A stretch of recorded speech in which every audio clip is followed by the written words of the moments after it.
নামদাদা নদীটির নাম দুধপাত্রী।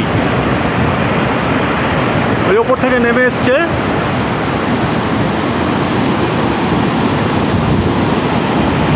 নেমে সোজা চলে গেছে ওইদিকে।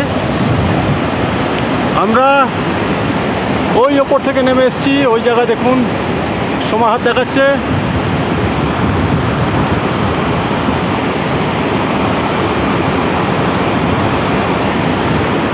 এখানে জিৎ ছবি তুলতে ব্যস্ত।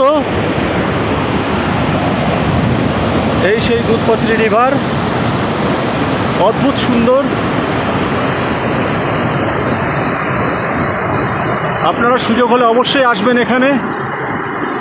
এটা শ্রীনগর থেকে 50 কিলোমিটার দূরে। নেমে ওখান থেকে আবার ঘোড়া করে আমরা এসেছি।